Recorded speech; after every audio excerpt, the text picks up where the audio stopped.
Alright, let's cut the fluff. Imagine this, the US government shuts down on October 1st, and Donald Trump suddenly gets more power, not less. Yeah, you heard me right, a government shutdown. The thing we're all taught means Washington is broken. Could actually hand Trump the keys to reshape federal agencies, sideline programs he doesn't like, and maybe even force layoffs across the government. And experts are warning, the shutdown won't look like the others. Here's the deal. Democrats want to extend subsidies for the Affordable Care Act and reverse the Medicaid cuts Trump signed into law this summer. Republicans, on the other hand, just want a clean bill.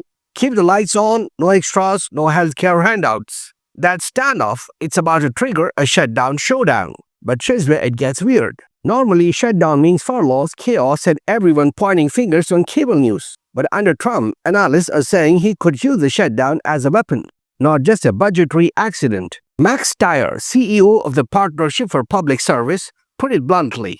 Trump and his budget chief Russell Watt would have enormous latitude to determine which services, programs, and employees can be sidelined. Decisions that could go far beyond what has occurred during past shutdowns. Translation: shutdown is strategy. So how does Trump get extra power out of a shutdown? Step 1.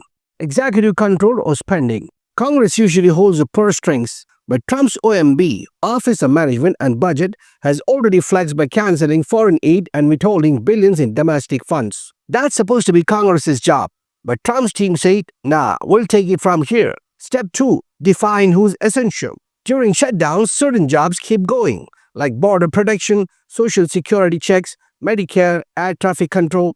But the president's team decides which workers are essential and which aren't. Remember 2013? Obama shut down national parks. 2018, Trump kept them open with creative financing, which the GOA later said violated the law. Now imagine a second term, Trump deciding which agencies to cripple. Environmental Protection Agency on the chopping block. Education Department gone. A literally campaign on abolishing it. Consumer Financial Protection Bureau already got it. This isn't just red tape, it's surgical dismantling. Here's where it gets even darker. Politico got its hands on an OMB memo that told agencies, consider sending reduction in force notices to employees. That means, hey federal workers, your program isn't aligned with Trump's priorities. Pack your bags. Now, usually shutdown means furloughs. Workers get sent home, they don't get paid, and later they get back pay when the government reopens. Annoying, yes, but not permanent. But layoffs, that's forever. Rachel Gressler from the Heritage Foundation says the Trump administration hasn't mandated layoffs yet, but told agencies to consider it, basically a scare tactic. Do you like your job? Because it might disappear if Congress doesn't play ball. Joshua Sewell from Taxpayers for Common Sense warns, this memo signals a dual path, shutdown furloughs and mass layoffs. Whether those pink slips land before or after funding gets restored, totally open question. That's a nightmare. A shutdown becomes the excuse and the axe comes down. Now, can Trump actually pull this off? Sam Berger, a former OMB official under Obama, says flat out, a shutdown provides no new legal authority for mass firings. Federal law requires rules, like a 60-day notice before layoffs. And Senator Chuck Schumer calls the memo pure intimidation. But here's the catch.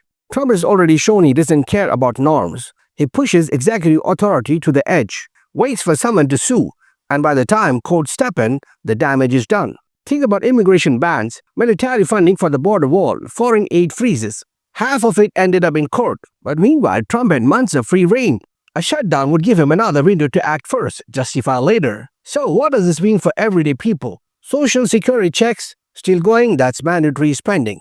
Medicare and Medicaid, still active but with backlogs and delays. Air travel, remember the 2018-19 shutdown? TSA workers stopped showing up, air traffic controllers called out, and holiday travelers waited in nightmare lines. National security, active duty military stay on the job, but the paychecks could be delayed. And then there's the uncertainty. Hundreds of thousands of federal workers wondering if they'll have a job when this is over.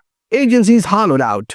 Services suspended. This isn't just budget politics, it's people's lives. Here's the part that should scare you. Shutdowns are supposed to be temporary dysfunction, but Trump could turn it into permanent transformation. He's already shrunk the workforce by 200,000. By year's end, it could be 300,000. He's hollowed out agencies he doesn't like. CFPB, Voice of America, EPA. A shutdown gives him cover to accelerate that. To say Congress couldn't agree, so I had to make tough choices. And remember, traditions, not laws, usually guide shutdowns. The Anti-Inefficiency Act says you can spend money without Congress, but beyond that, it's vibes. Past presidents followed norms.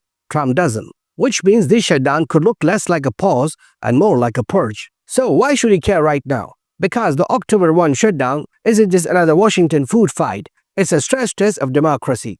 Do we have guardrails that stop a president from weaponizing a shutdown? Or are we about to watch Trump use budget chaos to consolidate power? Democrats say healthcare subsidies for millions are at stake. Republicans say Democrats are holding the government hostage. And Trump, he might see opportunity, cut the agencies he hates, flex executive muscle, and reshape government in his image. Shutdowns used to be embarrassing. With Trump, they might become a tool. So, how much extra power does a government shutdown give Trump? Legally, not much, but practically a whole lot. Because when the rules are blurry, power flows to the person willing to break the norms. That's a Trump playbook. And if you think this is just another budget standoff, you might want to think again. Shutdowns used to mean government closed. Under Trump, it might mean government remade. And that's not just a budget crisis, that's a democracy crisis.